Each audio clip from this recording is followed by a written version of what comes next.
My dear friends, happy and sweet New Year. Tonight starts Rosh Hashanah, the Jewish New Year. And those 48 hours from tonight, Sunday night at sundown, till Tuesday night, those 48 hours have special energy and blessings that we want to tap into. What is Rosh Hashanah? Rosh Hashanah is the sixth day of creation, the day when God created the man. Rosh Hashanah is the day when once again we accept God as the King of the universe. Rosh Hashanah also starts the day of the Din V'Cheshbon, when God takes an accounting how last year was and gives us the blessings for this coming year.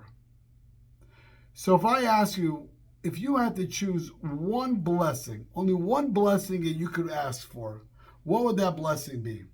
In general, our things that we need are divided into three different things. Three compartments. One is health. Those are the compartment that's very important to us. Obviously, you can have everything in the world. If you don't have health, then you don't have anything. The second thing is family. And the third thing is sustenance, making a living. So those are three things that are important.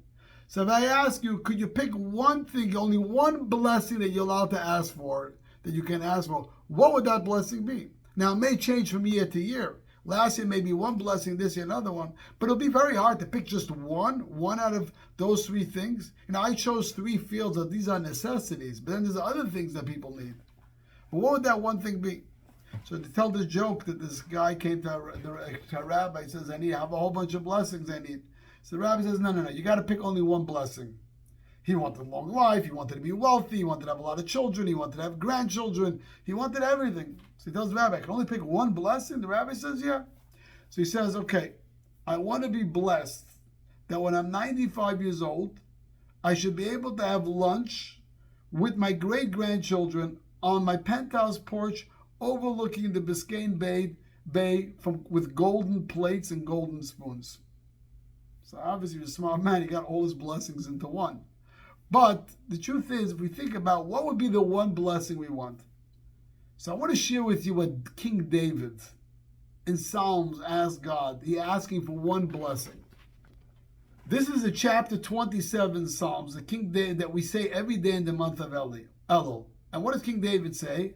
Acha she'alti me'es Hashem oisa vakish. Shifti beveis Hashem. God, I only have one question for you. What was that one? Not one question, sorry. I only have one request. What was the one request he asked? Is to sit in the house of the Lord. Now you may say, he gave up everything else. He wasn't interested in health. He wasn't interested in sustenance. He wasn't interested in making a living. He wasn't focused on his children. He forgot it. He excluded everything else. So the Rebbe tells us, absolutely not. He didn't exclude anything else. He included everything, but he asked the blessing a little different. He asked God, and he told God, the reason why I want a blessing of health is I could sit in the house of the Lord, meaning being connected to you and fulfill my mission and purpose in life. That's why I need health. The reason I need wealth is in order I can fulfill my mission and purpose in life and fulfill why you sent me down into this world. The reason why I want a family is not to just have a family to have barbecues and picnics with them, but the reason I want a family is to build the world the way you wanted the world to be built. So what King David is really saying, all the parts of my life is there for the same purpose. In order to make the world a godly, a holy place, be connected to you, to God, to fulfill my mission and purpose in life. They once asked the lady that worked in hospice, and they asked, what is the greatest regret people have? You'll be surprised. It's not why they didn't go on more vacations. It's not even that they didn't spend more time with family. The number one regret people have is they didn't live the life that they knew they were supposed to live. And that's what King David was saying. That everything in our life drives for one purpose, is to fulfill our mission and our purpose in life. And that's what we want. So my dear friends, in Rosh Hashanah, when we go to shul, or we sit at home and we meditate about it, we may think about the things that we need. We have to take it a step further. But why do we want all this? Why do we want health? Why do we want family? Why do we want all the other things in life? And you dig a little deeper, and you dig to the essence of our soul.